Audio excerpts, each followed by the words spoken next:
പറയുന്നൊന്നും നടപ്പിലാവുന്നില്ല. അങ്ങനെ ചെയ്യും, ഇങ്ങനെ ചെയ്യും, വിടൂല, കയ്യും കെട്ടി നോക്കിക്കൂല, തിരിച്ചടിക്കുക, ആഞ്ഞടി. ഇതിപ്പോൾ 2.5 കൊല്ലമായിട്ട് തന്നെ കേൾക്കുകയാണ്. അപ്പോൾ VD സതീശൻ വെറും ഡയലോഗ് സതീശനാണ്. വെറും ഡയലോഗ് സതീശൻ. അങ്ങനെ മന്ത്രിയുടെ എക്സ്പാൻഷൻ അങ്ങനെയാണല്ലേ, അതെ, വെറും ഡയലോഗ് സതീശനായി മാറുന്നു എന്നുള്ള അഭിപ്രായം കോൺഗ്രസിൽ വരികയാണ്. ഇത് വെറും വർത്താനാണ്. ഇന്നലെ കേട്ടതും അങ്ങനെയാണെന്നാണ്. അതെ, ഇന്നലെ അല്ല, ഇനിയിപ്പോൾ കേൾക്കാൻ പോകുന്നു ഇങ്ങനെ തന്നെയാണ്. അപ്പോൾ ഇന്നലെ തന്നെ നിങ്ങൾ നോക്കിയാൽ ഇത്തരം അക്രമങ്ങൾക്ക് നേതൃത്വം കൊടുക്കുന്ന ഒരു പ്രതിപക്ഷ നേതാവാണ്. അക്രമങ്ങളെ സ്വന്തം ഔദ്യോഗിക കാറിലാണ് കൊണ്ടുപോകുന്നത്. പോകുന്ന വണ്ടി തടഞ്ഞ് അതിൽ നിന്ന് ആളുകളെ ഇറക്കുകയാണ്. അപ്പോൾ ഇങ്ങനെയൊക്കെ ചെയ്താൽ ഇപ്പോൾ കേസിൽ പ്രതിയാണെന്നാണ് ഞാൻ മനസ്സിലായത്. ആണല്ലോ അല്ലേ? അതെ. അപ്പോൾ ഇങ്ങനെയൊക്കെ ചെയ്താൽ സ്വാഭാവികമായിട്ടും കേസ് പ്രതിയാവും. അതിപ്പോൾ പ്രതിപക്ഷ നേതാവായാലും ശരി, ആരായാലും ശരി, അവർക്ക് പൊതുമുതൽ നശിപ്പിച്ചത് അടക്കമുള്ള കുറ്റങ്ങളുണ്ട്. അവർക്ക് പൊതുവെ ഇതിൽ നിന്നും മാറിയിരിക്കാൻ പറ്റില്ല. പ്രതിയാണ്, ഞാൻ പ്രതിയായിരിക്കുന്നു എന്ന് പറഞ്ഞാൽ ഒരു ഫേസ്ബുക്ക് പോസ്റ്റ് ഇടുക. അപ്പോൾ അതൊക്കെ ഒരു പക്വത കുറവല്ലേ? അതൊക്കെ ഇങ്ങനെ ഒരു ഫേസ്ബുക്ക് പോസ്റ്റ് ഇട്ട് എന്ന് വെച്ചാൽ ഇതൊക്കെ ആഗ്രഹിച്ച് ഇതൊക്കെ സെലിബ്രേറ്റ് ചെയ്യാൻ വേണ്ടി ഇതൊക്കെ ഒരു ആഘോഷം.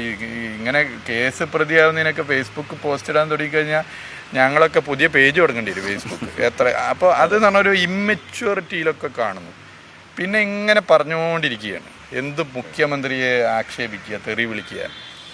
അപ്പോൾ ഒടുവിൽ അദ്ദേഹത്തിന്റെ ഭാഗത്തു നിന്ന് വന്ന മഹാരാജാവ് പ്രയോഗമാണ്. അതെ, ഇത് ആക്ഷേപിക്കുകയാണ്, വളരെ മോശമായി തെറി വിളിക്കുക. അതൊക്കെ ഒരു പ്രതിപക്ഷ സ്ഥാനത്തിരിക്കുന്നയാൾക്ക് പറ്റിയാണോ? പറയുന്നൊന്നും നടപ്പിലാവുന്നില്ല. അങ്ങനെ ചെയ്യും, ഇങ്ങനെ ചെയ്യും, വിടൂല, കയ്യും കെട്ടി നോക്കിക്കൂല, തിരിച്ചടിക്കുക, ആഞ്ഞടി. ഇതിപ്പോൾ 2.5 കൊല്ലമായിട്ട് തന്നെ കേൾക്കുകയാണ്. അപ്പോൾ VD സതീശൻ വെറും ഡയലോഗ് സതീശനാണ്. വെറും ഡയലോഗ് സതീശൻ. അങ്ങനെ മന്ത്രിയുടെ എക്സ്പാൻഷൻ അങ്ങനെയാണല്ലേ, അതെ, വെറും ഡയലോഗ് സതീശനായി മാറുന്നു എന്നുള്ള അഭിപ്രായം കോൺഗ്രസിൽ വരികയാണ്. ഇത് വെറും വർത്താനാണ്. ഇന്നലെ കേട്ടതും അങ്ങനെയാണെന്നാണ്. അതെ, ഇന്നലെ അല്ല, ഇനിയിപ്പോൾ കേൾക്കാൻ പോകുന്നു ഇങ്ങനെ തന്നെയാണ്. അപ്പോൾ ഇതിൽ ഒരു കാര്യം ഉറപ്പാണ്, ഈ സർക്കാരിൻ്റെ കാലാവധി പൂർത്തീകരിക്കാതിരിക്കാനുള്ള ശ്രമം അത് നടക്കൂല. 2, ഇനി തെരഞ്ഞെടുപ്പ് നടന്നാൽ നിയമസഭാ തെരഞ്ഞെടുപ്പിൽ ഇതിലും കൂടുതൽ സീറ്റ് നേടി LDF അധികാരത്തിൽ വരും, ഒരു സംശയമില്ല. അതെന്ത് അഹങ്കാരത്തോടുകൂടി പറയല്ല, ജനങ്ങളുടെ പൾസ് മനസ്സിലാക്കി പറയുകയാണ്. ഇനി LDF അധികാരത്തിൽ വരും. പക്ഷേ അപ്പോൾ പ്രതിപക്ഷ നേതാവിൻ്റെ കസേരയിൽ വെറും ഡയലോഗ് സതീശൻ ഉണ്ടാകില്ല. അതിന് കോൺഗ്രസ് ചെസ്റ്റ് നമ്പർ 3 പുതിയ ആളെ തിരഞ്ഞെടുക്കേണ്ടി വരും. അപ്പോൾ ഇതാണ് പൊതു ട്രെൻഡ്. അപ്പോൾ ഈ ട്രെൻഡിൽ നിന്നും ശ്രദ്ധ വഴിതിരിക്കാൻ വേണ്ടി അക്രമം അഴിച്ചുവിടുന്നു. വ്യാജ ID കാർഡ് വിഷയം, അതിനകത്ത് അതിൻ്റെ നേതൃത്വം കൊടുത്തവരെ നടപടിയെടുക്കുന്നതിന് പകരം അവരെ സംരക്ഷിക്കുന്നു. എന്നിട്ട് പറയാണ്, മുഖ്യമന്ത്രിക്ക് നാണമുണ്ട് ഈ കസേരയിലിരിക്കാൻ. ഏത് മുഖ്യമന്ത്രി കസേരയിലേ? ജനങ്ങൾ 2016 ശേഷം 2021 കൂടുതൽ സീറ്റ് നൽകി, നല്ല പിന്തുണ നൽകി അധികാരത്തിലെത്തിച്ച ഒരു മുഖ്യമന്ത്രിക്ക് ഇരിക്കാൻ കസേരയിൽ നാണമുണ്ടോ? യഥാർത്ഥത്തിൽ അദ്ദേഹം കണ്ണാടി നോക്കി പറയേണ്ട കാര്യമാണ്, അദ്ദേഹത്തിന് പ്രതിപക്ഷ നേതാവിൻ്റെ കസേരയിൽ ഇരിക്കാൻ നാണമുണ്ടോ? ഇങ്ങനെ ജനാധിപത്യ വിരുദ്ധ സമരത്തിന് നേതൃത്വം കൊടുക്കുന്നു.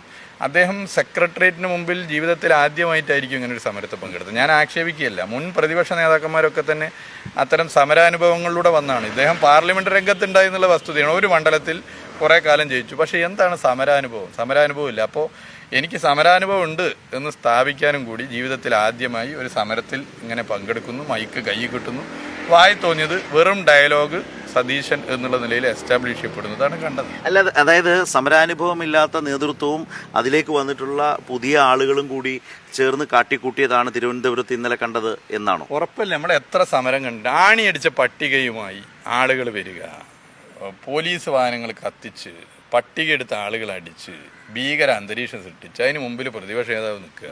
എന്നിട്ട് ഇതാ കരുത്തനായ പ്രതിപക്ഷ നേതാവ് ഞങ്ങൾക്കൊപ്പം. അപ്പോൾ ഇത് പറയാൻ കാരണം എന്താണെന്ന് വെച്ചാൽ, പ്രതിപക്ഷ നേതാവിന് ആ പാർട്ടിക്കകത്ത് പാർട്ടി പിന്തുണ കുറയുന്നു. അപ്പോൾ അതിലേക്ക് മുന്നോട്ട് വരണം. അതിന് തൻ്റെ ഇഷ്ടപ്പെട്ട കുറച്ച് ആളുകളെ വെച്ചുകൊണ്ട് നടത്തിയ നാടകമാണിത്. ഇത് പൊതുജനം പൊതുവെ കാണുന്നു. ഇത്തരം നിലപാടുകൾ പൊതുവെ ആളുകൾ മനസ്സിലാക്കുന്ന സ്ഥിതിയാണല്ലോ. ഇത് ഏതെങ്കിലും തരത്തിൽ ജില്ലയിലേക്കുള്ള നവകേരള സദസ്സ് ഈ യാത്രയെ ബാധിക്കും, അല്ലെങ്കിൽ അതിനെ ഞങ്ങൾക്ക് ഇങ്ങനെ ഒന്ന് വെല്ലുവിളിക്കാനായി എന്നാണ് പ്രതിപക്ഷം വിചാരിക്കുന്നത്? അല്ല, പ്രതിപക്ഷത്തിൻ്റെ ഈ സമരം തിരുവനന്തപുരം ജില്ലയിലെ പരിപാടികളെ ബാധിക്കും, ഒരു വസ്തുതയാണ്.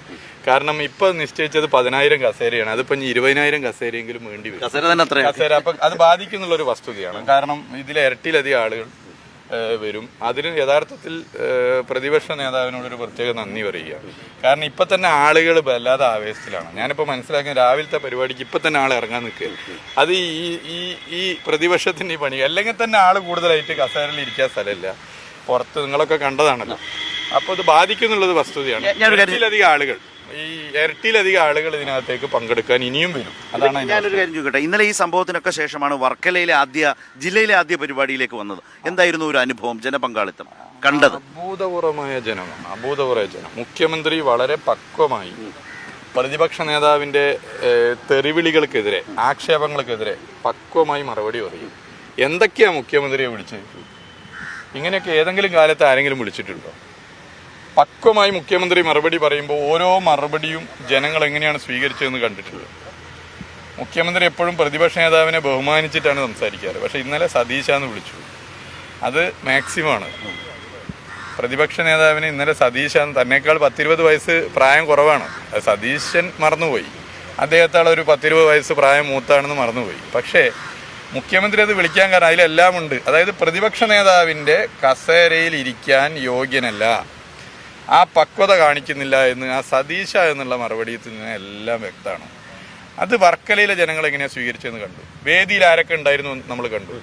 വേദിയിൽ സമുന്നതരായ നവോത്ഥാന പോരാട്ടങ്ങളുടെ പിന്മുറക്കാരായ ബഹുമാന്യരായ വ്യക്തിത്വങ്ങൾ ഉണ്ടായിരുന്നു. അപ്പോൾ ഇവരൊക്കെ തന്നെ പരിപാടിക്കകത്ത് വരികയാണ്. അപ്പോൾ കലാപം ഉണ്ടാക്കാൻ ശ്രമിക്കുകയാണ്. ഒരക്ഷരം മിണ്ടിയോ ഈ കാവ്യവൽക്കരണം കേരളത്തിലേക്കും കൊണ്ടുവരാനുള്ള ചാൻസലർ പദവിയിലിരുന്ന ആളെ ഉപയോഗിച്ചുകൊണ്ട് നടത്തുന്ന ശ്രമത്തിനൊരു അക്ഷരം മിണ്ടിയോ? മിണ്ടായിരിക്കുന്നവരൊക്കെ നല്ലത്, കാരണം ചാൻസലർക്ക് അനുകൂലമായിട്ടായിരിക്കും പറയുക. മിണ്ടിയില്ല. അപ്പോൾ രാജസ്ഥാൻ കോൺഗ്രസ് ഭരിച്ചപ്പോൾ ഇത്തരം നിലപാടിനെതിരെ അവിടെ പ്രക്ഷോഭം നടത്തിയല്ലോ. കോൺഗ്രസിൻ്റെ മറ്റ് സംസ്ഥാനങ്ങൾ നടത്തിയല്ലോ. ഒരു ദേശീയ പാർട്ടിയായ കോൺഗ്രസിന് ഇതിൽ പ്രഖ്യാപിത നിലപാടുണ്ടല്ലോ. എന്നാൽ അതിന് വിരുദ്ധമായി, കോൺഗ്രസിൻ്റെ പ്രഖ്യാപിത നിലപാടിന് വിരുദ്ധമായി ഒരക്ഷരം മിണ്ടാൻ ഇത്തരം വിഷയങ്ങൾ തയ്യാറാവുന്നില്ല. പകരം ജനാധിപത്യത്തെ സംരക്ഷിക്കാൻ, ഫെഡറൽ സംവിധാന തത്വങ്ങളെ സംരക്ഷിക്കാൻ, മതനിരപേക്ഷതയെ കാത്തു സൂക്ഷിക്കാൻ LDF സർക്കാർ ശ്രമിക്കുമ്പോൾ ആ സർക്കാരിനെ ആണിയിട്ട പട്ടി കൊണ്ട് നേരിടുകയാണ്. ആ ആണിയിട്ട പട്ടിക കൊണ്ട് വീശുന്നത് BJPക്ക് വേണ്ടിയിട്ടാണ്. BJPയുടെ കേന്ദ്ര നേതൃത്വത്തിനും BJPയുടെ കേന്ദ്ര ഗവൺമെൻറ്റിനും വേണ്ടിയാണ്. ഇന്ന് LDF സർക്കാരിനെ ഏറ്റവും വെറുപ്പോടുകൂടി ഒരു നിമിഷം തുടരുന്ന ആഗ്രഹിക്കുന്ന രാഷ്ട്രീയ പാർട്ടി BJPയാണ്.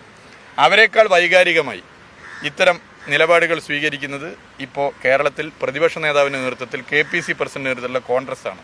ആ പട്ടികയും ആണിയും ഇടതുപക്ഷത്തിൻ്റെ ശരീരത്തിൽ തറച്ച് ഇടതുപക്ഷത്തിന് വേദനയുണ്ടാകണമെന്ന് ആഗ്രഹിക്കുന്നത് സംഘപരിവാറാണെങ്കിൽ അത് വീശുന്നത് കേരളത്തിൽ കോൺഗ്രസ്. ഇപ്പോൾ ലാസ്റ്റ് മിനിസ്റ്റർ VD സതീശൻ പ്രതിപക്ഷ നേതാവിനെ രാവിലെ വിശേഷിപ്പിച്ചത് ഇപ്പോൾ പ്രേക്ഷകർക്കറിയാം.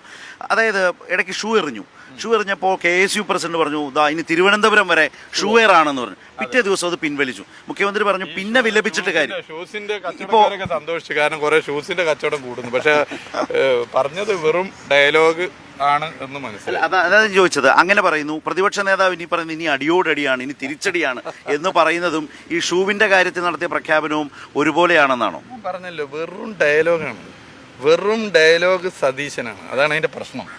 ഇങ്ങനെ ഡയലോഗ് അടിച്ചുകൊണ്ടേയിരിക്കുകയാണ്. ഞാനിങ്ങനെയൊന്നും സംസാരിക്കാത്ത, അത് സംസാരിക്കാൻ കാരണം നിർബന്ധിക്കപ്പെടുക. ഗീവ് റെസ്പെക്ട് ടേക്ക് റെസ്പെക്റ്റ് ആണ്.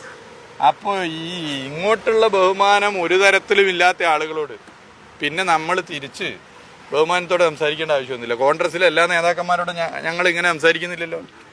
അപ്പോൾ ഇങ്ങോട്ട് ഈ നിലയിൽ കേരളത്തിൻ്റെ ബഹുമാനപ്പെട്ട മുഖ്യമന്ത്രിയെയും മന്ത്രിമാരെയും ഇടതുപക്ഷ പ്രസ്ഥാനത്തിൻ്റെ നേതാക്കന്മാരെയും ഒക്കെ തെറി വിളിക്കുകയും ആക്ഷേപിക്കുകയും യഥാർത്ഥത്തിൽ ഒരു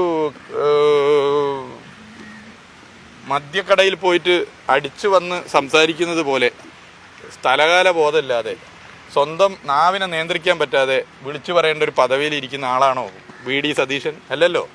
അപ്പം എന്തും വിളിച്ചു പറയുക, അതൊന്നും ശരിയല്ല. അങ്ങനെ പറയുമ്പോൾ തിരിച്ച് ഞങ്ങൾ അത്രത്തോളം നിലവാരം എന്നാണ് പറയാൻ പറ്റില്ലെങ്കിലും ചിലത് ഞങ്ങൾക്ക് തുറന്നു പറയേണ്ടി വരും. അത് തീർച്ചയായിട്ടും തുറന്നു പറയും.